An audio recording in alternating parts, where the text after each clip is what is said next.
스가랴 9장 1절에서 8절의 말씀을 가지고 낮추시고 높이시는 하나님이라는 제목으로 말씀을 나누겠습니다. 팔은 안으로 굽는다라는 말이 있습니다. 자기와 가까운 사람을 더 아끼고 돕게 된다는 뜻이죠. 사람들은 본능적으로 자신과 가까운 사람의 편에 서게 됩니다. 혈연, 지연, 학연 등등 공통된 것으로 묶인 공동체를 우선시하죠. 당연히 모르는 사람보다 내 사람에게 더욱 마음이 가는 것은 당연합니다. 그런데 오늘 말씀에는 세상의 원리와는 조금 다르지만 가장 근본적인 하나님 나라의 원리를 보여주고 있습니다. 하나님께서는 자기 백성 이스라엘을 향한 특별한 사랑과 보호를 보여주고 있죠. 이러한 모습은 단순히 팔이 안으로 굽는 정도가 아니라 하나님의 주권과 공의가 반영된 결과임을 볼 수 있습니다. 오늘 말씀을 통해서 이스라엘뿐 아니라 그리스도 안에서 하나님의 백성된 우리를 향한 하나님의 사랑과 계획을 함께 볼 수 있길 소망합니다. 스가랴 선지자는 이스라엘 주변국에 대해서 하나님의 심판을 선언합니다. 1절에는 하나님의 말씀이 하드락 땅에 내림에 밤을 새게 머물렀고 사람들과 이스라엘 모든 지파가 하나님을 우러러 봤다라고 얘기합니다. 그리고 그 접경한 하맛에도 임하였고 드로와 시돈에도 임하였더라고 얘기하죠. 하드락, 다메섹, 두로, 시돈에 이어서 블레셋 성읍이 차례로 언급되며 과거에 이스라엘에 압제했던 것들을 상기시키게 합니다. 이들은 스스로 힘과 부를 자랑했지만 하나님께서는 그들의 교만을 꺾으시고 그들의 힘을 무력화시키실 것을 말씀하십니다.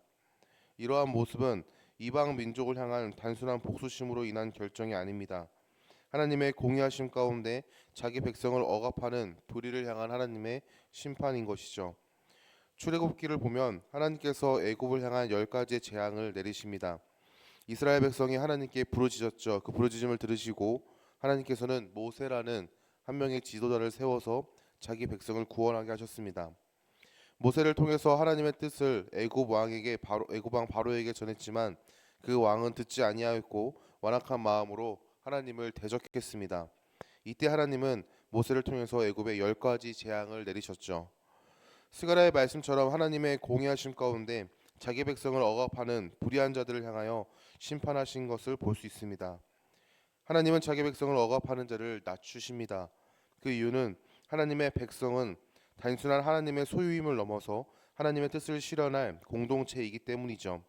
하나님께서 애굽으로부터 이스라엘을 출애굽하게 하시고 죄악이 가득한 가나안 땅 약속의 땅으로 보내신 그 이유는 그곳에서 하나님께서는 하나님의 공의하심과 하나님의 사랑을 보이시기 위함이었습니다. 하나님은 자기 백성을 억압하는 자들을 낮추시고 하나님께서는 자기 백성들을 구원하시는 분이시죠. 우리는 이 사실을 기억해야 합니다. 삶을 살다 보면 교회를 향한 핍박이나 하나님의 백성이 세상에 핍박을 당하는 때가 있습니다. 너무 억울하고 이상한 상황에 엮여 곤란한 상황에 빠지기도 하죠. 어떤 때는 악인이 너무 잘 되고 우리는 더욱더 고립되는 모습들을 보기도 합니다. 그럴 때면 하나님께서 일하시지 않는 것처럼 느껴지기도 하고 하나님이 없는 것처럼 느껴지기도 합니다.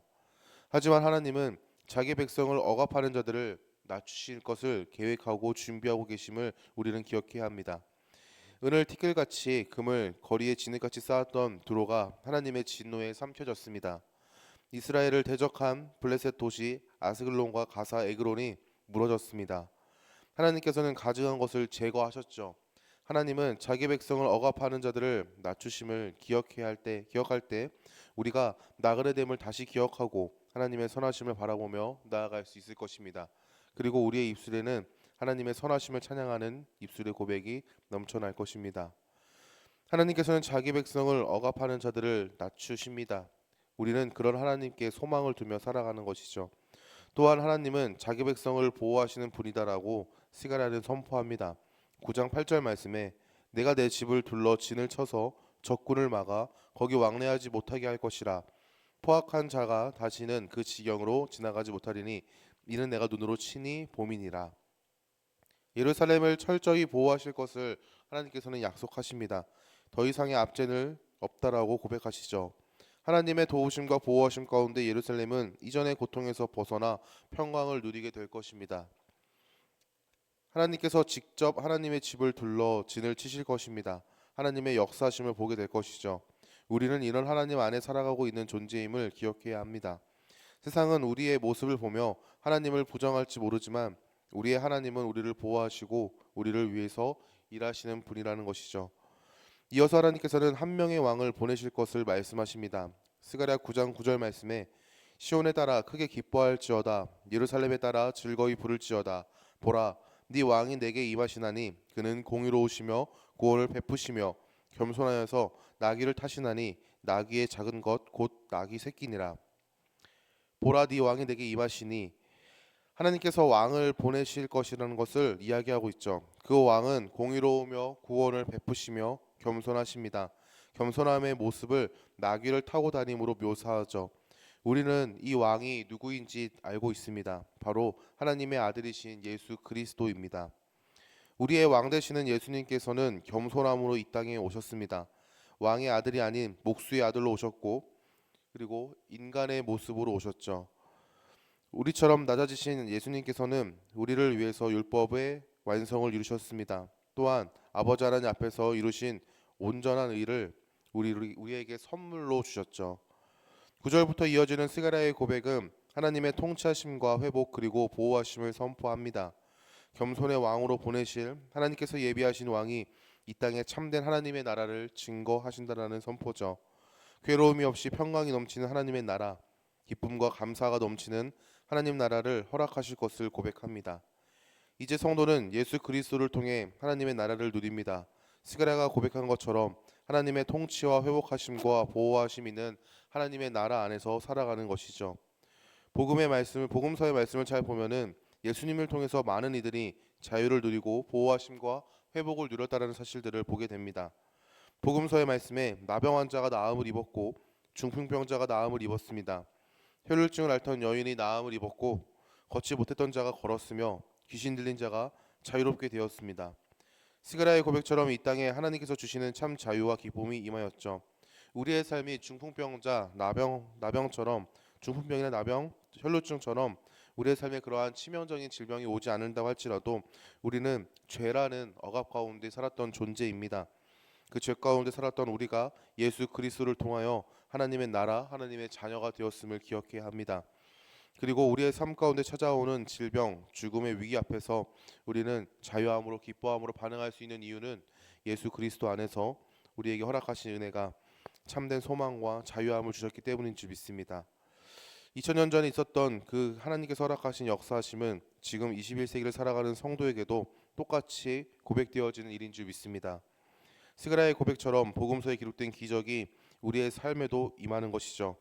세상의 방식과 가치관이라는 억압 가운데 살아가는 성도에게 하나님께서는 자유를 주셨습니다. 또한 예수 그리스도를 통해서 주어진 참된 소망, 부활이 죽음이라는 형벌 가운데 자유를 허락하였고 하나님께서 함께 하심으로 허락하시는 기쁨으로 우리는 하나님 나라에서만 누릴 수 있는 기쁨을 누립니다. 앞서 말씀드린 것처럼 2000년 전의 사건은 지금도 동일하게 그리고 생생하게 일어나는 현재 진행 중인 하나님의 역사하심인 줄 믿습니다. 말씀을 마치겠습니다. 사랑하는 성도 여러분, 여러분의 삶이 억압 가운데 있는 삶처럼 느껴지십니까? 남들보다 뒤처지는 것 같고 억울한 상황에 놓이기도 하고 때로는 세상이 나를 깎아내리는 것처럼 느껴질 때가 있습니까? 저도 그러한 삶을 경험했던 적이 있습니다. 노력해도 안 되고 사람들은 나를 무시하는 것 같은 삶을 살았습니다. 하지만 이런 상황에서 고립되고 매몰되는 것을 볼 때면 항상 이런 생각을 하게 되었던 것 같습니다. 내가 누구지라는 생각 말이죠. 내가 어떠한 존재인지를 잊어버릴 때 내 상황과 환경, 그로 인한 나의 감정에 매몰되어서 매번 하나님 앞에 나아가지 못하고 혼자 끙끙대며 이 상황 가운데 도망치고 싶었던 것 같습니다. 우리가 하나님의 자녀, 하나님의 백성이라는 사실을 기억함으로 나아갈 수 있기를 소망합니다. 우리 아버지가 되시는 하나님은 자기 백성을 보호하시고 돌보시는 분입니다. 자기 백성을 억압하는 자를 낮추시고 자기 백성을 세우시는 분인 줄 믿습니다. 이 사실에 대한 믿음이 우리가 삶을 살아갈 힘이 되는 것이죠. 예수 그리스도 안에서 우리는 하나님의 자녀가 되었습니다. 우리의 정체성을 붙들고 세상을 살아가는 우리 더시티 사랑의 교회 성도님들 될 수 있길 소망합니다. 오늘 하루도 우리 아버지 하나님의 일하심과 도우심을 의지하며 나아가는 삶이 되길 예수님의 이름으로 축원합니다.